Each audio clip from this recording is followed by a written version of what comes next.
Jaučiuosi kaip išpažinties dabar atėjusi. Video yra apie mano ir Laisvės TV laidą prie meno, dėl kurios sulaukiau tikrai labai daug palaikymo, sveikinimų. Ačiū Jums labai. Tikrai buvo labai faina, kai paleidom pirmą epizodą. Laisvės TV ieškojo laidai rėmėjų, tačiau šiuo metu jų nerado. Ir kadangi laida nebuvo tiek daug sužiūrėta, todėl Laisvės TV neapsimoka ją tęsti toliau. Tai dėja daugiau laidos nebebus. Nežinau, gal bus ateityje. Palaikysiu su Laisvės TV ryšį, gal kažkas ir bus, bet čia tokia viltis, kur net nežinau, ar verta jos kabintis. Tai naujiena liūdna. Aš nežinau, gal jūs net ir pamiršot, kad čia buvo tokia laida, kai buvo tokia ilga tyla po jos, bet nusprendžiau naują dalyką, taip sakant, nėra to vlogo, kas neišeitų į gerą. Taip, pamenat, kai kūriau meno žinias virš 4 mėnesių kiekvieną pirmadienį, tai nenoriu daryti vėl to paties, bet noriu pratęsti meno žinias savo YouTube kanale. Tai būtų kaip ir panašus gal formatas kaip į laidą prie meno, tačiau tai padaryčiau savaip, viską daryčiau pati su savo komanda, Rusnė, tekstų rašytoja ir Ema video montuotoja, kurios man ir anksčiau padėdavo kurti video. Padarysiu viską, ką įmanoma, geriausia.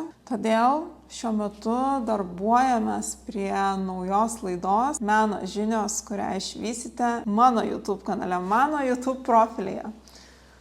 Kažkiek ir baisu yra, nes visas šitas dalykas, YouTube'as man yra naujas, neturiu ten ir subscriberių daug, tai kviečiu prenumeruoti mano kanalą. Ir dar pranešu, kad tą progą susikūriau Contribui profilį, siūlau prisijungti ten, prisidėti prie mano kuriamo turinio, nes tai reikalauja tikrai daug energijos ir laiko. Ir visa ši veikla yra mano hobis, pavadinkim, papildoma veikla. Ilgesnės laidos sukūrimas YouTube kanalui reikalauja tikrai daugiau resursų, laiko, energijos ir pinigų, todėl jūsų parama Contribui platformoje tikrai labai man pagelbėtų ir padėtų, kad toliau meno žinios tik dar geresnės gyvuotų. Ačiū labai, ačiū, kad esate su manimi, kad žiūrit, kad laukiate, kad motyvuojate mane kurti ir iki kitų susitikimų. Būtinai viską pranešiu, kaip sekasi ir tikrai jūs sužinosite tai pirmieji.